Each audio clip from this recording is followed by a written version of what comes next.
Installments of Harry Potter theory on MgA Talk Studios Sin. This video, going to be discussing Severus Snape, aka the Half-Blood Prince, when Harry first takes Slughorn's potion class. He is without a textbook. He is then instructed by Slughorn to go and find a spare textbook in the classroom. Little did he know at the time, but the textbook that Harry found was huge for him in this particular school year.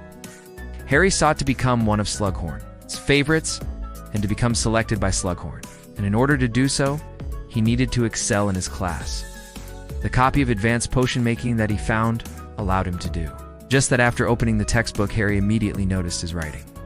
Inside this book is a property of the Half-Blood Prince. Harry uses the book for quite some time, as for each and every one of Slughorn's lessons. The book provided easier and clearer instructions that he could follow. The book was like having cheat codes to all of the potions lessons.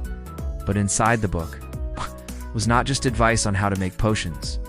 There were also spells written inside spells that Harry had unseen before. In my most recent video, I discussed Sectumsempra and why I felt that it was an unforgivable curse. If you haven't seen that video yet, then go and check it out after this. Sectumsempra is perhaps the most notable of the spells that Severus Snape created, and it was written right in how his copy of Advance of Potion Making. Harry was entirely sure what the spell does, yet actually uses the spell on Malfoy, which was a bit of a mistake anyway.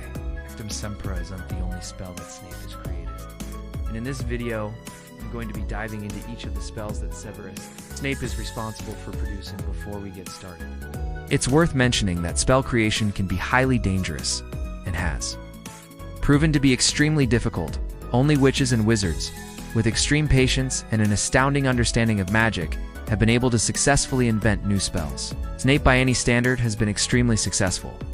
First, let's get the one that you know already out of the Sectumsempra. We first see Sectumsempra in the films when Harry uses it on Malfoy and Half-Blood Prince. The name Sectumsempra comes from the combination of two Latin words, sectors, which means having been cut, and semper, which means always. Sectumsempra is a vicious, dark curse that acts like an invisible sword, causing lacerations, hemorrhaging, and cuts upon its target. Often after being struck, the target will lay there motionless as they lose blood. It is somewhat of a specialty of Snape's and is featured in his textbook for advanced potion making. After Harry discovers Sectumsempra, he first uses it on Malfoy, and then even tries to use it on Snape himself, to which Snape responds, "You dare use my own spells against me?" Harry was, of course, unsuccessful at using the spell on Snape, as he knows it better than anyone. The following excerpt describes the effects of the spell. Blood spurted from Malfoy, his face and chest, as though he had been slashed with an invisible sword. He staggered backward and collapsed onto the waterlogged floor with a great splash, his wand falling from his limp right hand, slipping and staggering. Harry got to his feet and punched toward Malfoy.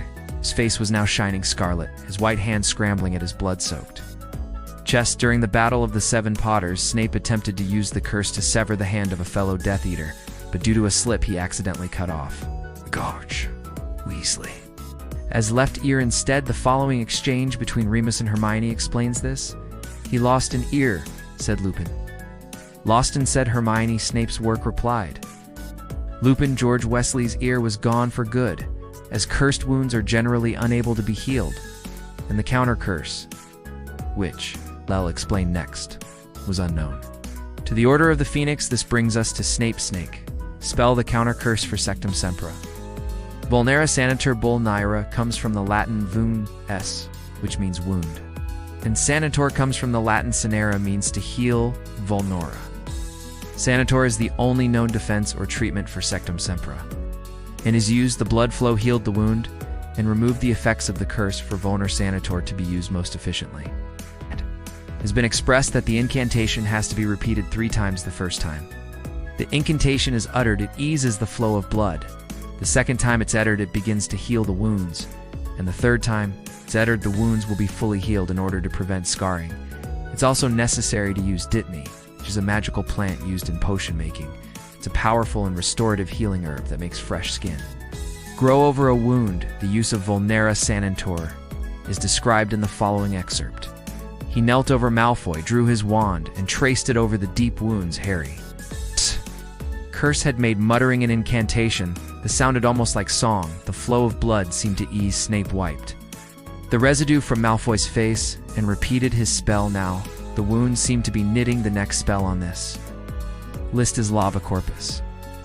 Levicorpus comes from the Latin levere, which means lift, and corpus, which means body. This means that the spell could be literally translated to light body. It's unknown when Snape created the spell, but we know that the Marauders knew about it. Most of the spells that Snape created were actually created with his enemies, the Marauders, in mind, according to Sirius Black. He knew more curses when he arrived at school than half the kids in 7th year.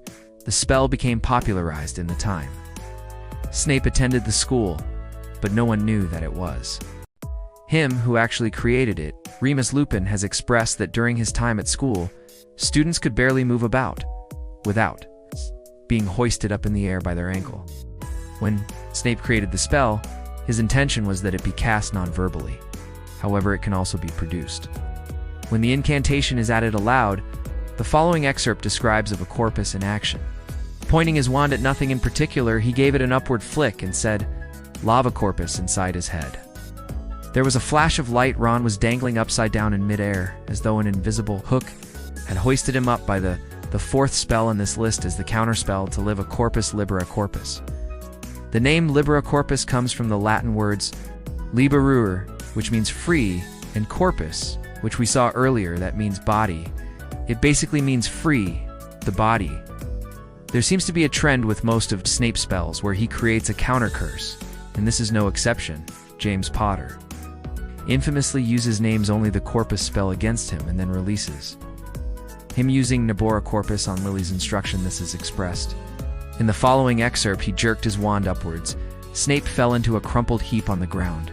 The fifth spell in this list is the Muffler Auto Charm. The Muffler Auto Charm is less sinister than Snape's other spells, like Sectumsempra, and more just annoying. It used to fill the ears of any person in the caster's vicinity with an unidentifiable buzzing sound. This allows for conversation to occur without being overheard. It was created sometime between 1971 and 1978, and in the 1988 to 1989 school year, that Wick actually teaches this charm to his students. After Harry and Hermione learn of this charm, they both get good use out of it. The following excerpt describes the use of the charm. Perhaps most useful of all, Mufleo, a spell that filled the ears of anyone nearby with an unidentifiable buzzing, so that lengthy conversations could be held in class without being overheard. The sixth spell in this list is Langlock. Langlock, like the Muffler Auto Charm, is so sinister, but can come in handy on occasion. The word lang is the root forked tongue or language, and lock is lock.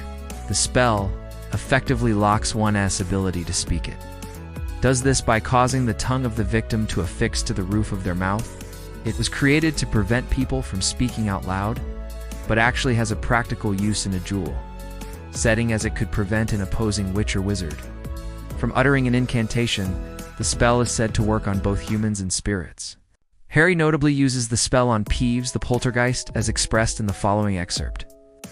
Harry aimed his wand at Peeves and said, "Linelock." Peeves clutched at his throat, gulped, then swooped from the room, making obscene gestures but unable to speak, owing to the fact that his tongue had just glued itself to the roof of his mouth. He also used the spell on August Filch twice during the school year, to which he received a general applause.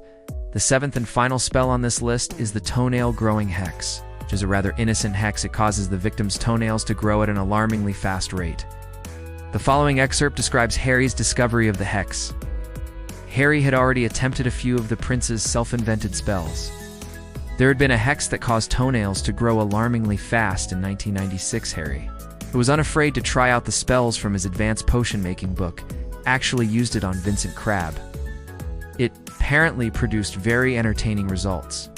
The spell creation is no easy task, so it's impressive that Severus Snape, in his formative years, no less, was able to produce so many. Some of the spells that he created are widely used and recognized, and in many cases people just do and know that he was responsible for creating them.